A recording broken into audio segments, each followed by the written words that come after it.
yesterday was a pretty big day in the World Cup, so here's every piece of news that you need to know.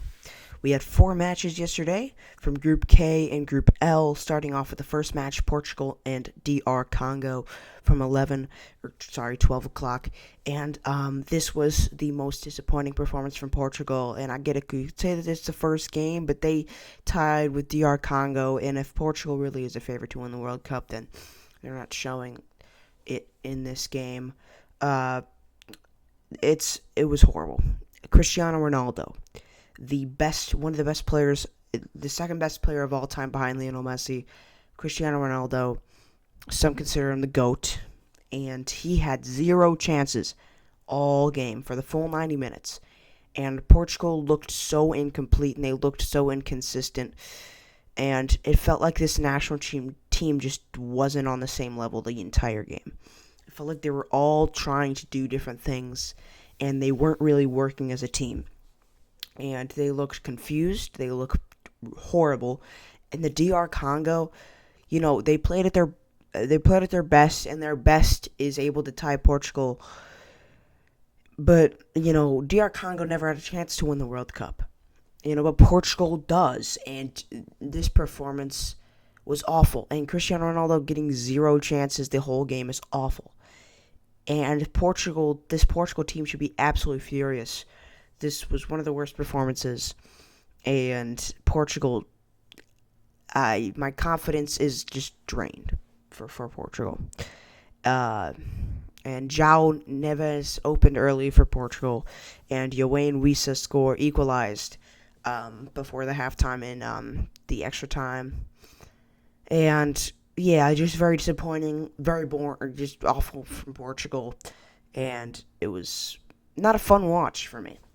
Now we got England and Croatia, a thriller where England and Croatia, a kind of rerun of the 2018 match, and Harry Kane went off. He scored a penalty to open scoring, and he tied Gary Lineker's all-time goal record in the World Cup.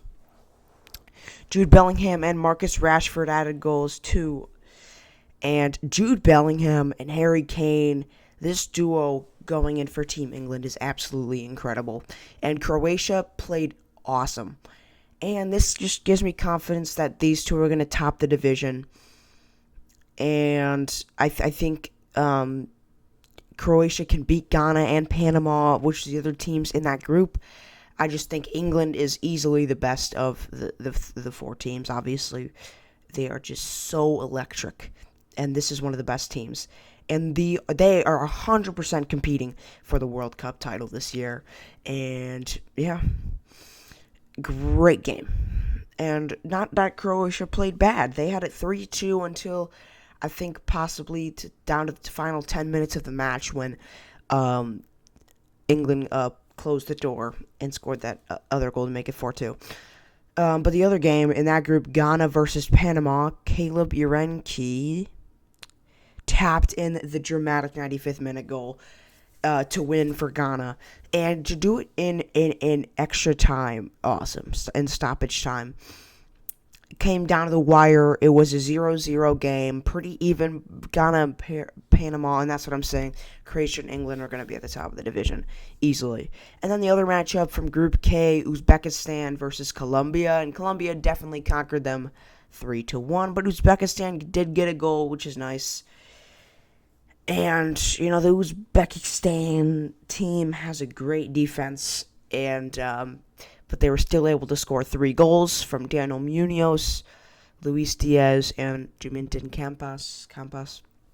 And just very good performance. And Uzbekistan, they could compete for the division. I think they can beat DR Congo, but I don't know if they can beat Portugal. But if Portugal plays like they did versus DR Congo against a better defense, they might not be able to even score a goal, and they'd probably lose. So you never know. And there's also some new controversy over the hydration breaks, because crowd was booing at the Ghana versus Panama because it was raining, and they did a hydration break, and experts are actually debating if this actually helps the players at all. And I think hydration breaks are pretty stupid. I think they're a waste of time, and I think they should take him out by elimination rounds if they can do that. I'm not a fan. And also another visa denial. Ivory Coast forward Eli Wahi was denied entry into Canada ahead of their upcoming match against Germany.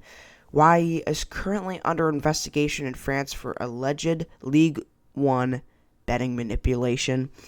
So yeah, some pretty crazy news, and it was a pretty entertaining day yesterday. And today is the official start of Slate 2 of the group stage, and now this is the second match for every single team. And I'm so pumped because this is where it starts to really matter. And this is where teams should start focusing up, and this is where we're truly going to see like where the teams are at. Does this team have a good chance of winning? We're going to see it in the second game. First game, you get the nerves off of the World Cup. Second game, you got to come in strong, especially for you guys, Portugal and Spain. Thank you guys so much for watching. More World Cup news tomorrow. See you guys later. Hope you guys enjoyed.